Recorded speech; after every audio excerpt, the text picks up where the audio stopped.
नमस्कार शुभ संध्या मुरपाली आपण स्वागत करुछि ओडिसा रे। गोपबंधु सांबादिक स्वास्थ्य बीमा योजना आवेदन तारीख वृद्धि मुख्यमंत्री मोहन चरण माझी निर्देश क्रमे गोपबंधु सांबादिक स्वास्थ्य बीमा योजनार आवेदन तारीख को वृद्धि कर पूर्व यह आवेदन शेष तारीख अगस्ट 25 तारीख पर्यंत रही। सांबादिक मानक अनुरोध रक्षा करने राज्य सरकार यह आवेदन शेष तारीख को अगस्ट 30 तारीख पर्यंत वृद्धि कर कर्मजीवी सांबादिक मानकु राज्य सरकार स्वास्थ्य बीमा जोगाई देइछंती। एहा द्वारा बहु सांबादिकक परिवार देवमुक्त भावे विभिन्न अनुबंधित डाक्तरखाना रे 5 लाख पर्यंत चिकित्सा सुविधा पाई पारुछंती। चलित वर्ष मध्य उभय नूतन एवं नवीकरण निमंते सांबादिक मानक ठारू ऑनलाइन माध्यम रे आवेदन ग्रहण करा जाउछि। सूचना योग्य जे इच्छुक सांबादिक माने www.owjws.odisha.gov.in रे आवेदन करि परिबे।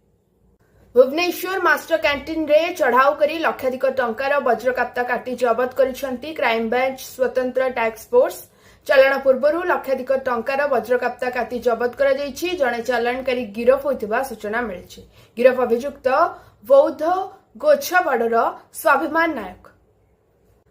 शुभारंभ होइछि आम शासन व्यवस्था। आम शासन व्यवस्थार शुभारंभ करिसेंती मुख्यमंत्री मोहन चरण माझी। कार्यक्रम शुभारंभ अवसर में मुख्यमंत्री अभिभाषण में कहते जे आम शासन स्वच्छता और पारदर्शिकतार उन्नति आसिब। सरकार और लोकों भितर दूरता कमिब। मुख्यमंत्री मंत्री माने भी लोकों मतामत नेबे। लोकों मतामत को आधार करी पदक्षेप नियाजिब बोली से कहते। राजस्व अमला संघर आंदोलन स्थगित 15 दिन पर आज कार्य जोग देइछंती अमला कर्मचारी। स्थगित रहिला ओडिशा राजस्व अमला संघर आंदोलन। स्वास्थ्य बीमा और अन्य दाबी नहीं आंदोलन को ओह्लाई थिले अमला माने।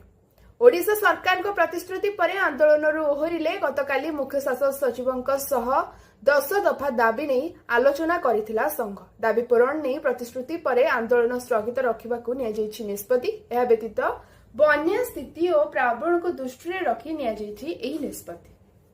अगस्ट 29 तारीख नुआखाई छुट्टी घोषणा। ओडिशा रे अगस्ट 29 तारीख रे हेबो नुआखाई छुट्टी। पवित्र नुआखाई अवसर रे राज्य सरकार आसंता अगस्ट 29 तारीख को छुट्टी घोषणा करिसेंती। एही परिप्रेक्षी रे अगस्ट 29 तारीख दिन विद्यालय और गणशिक्षा विभाग अधीन रे थिबा समस्त सरकारी अनुदान प्राप्त विद्यालय बंद रहिबो। समस्त सरकारी कार्यालय मध्य बंद रहिबो। आज पे एतिकी। धन्यवाद। शुभरात्रि।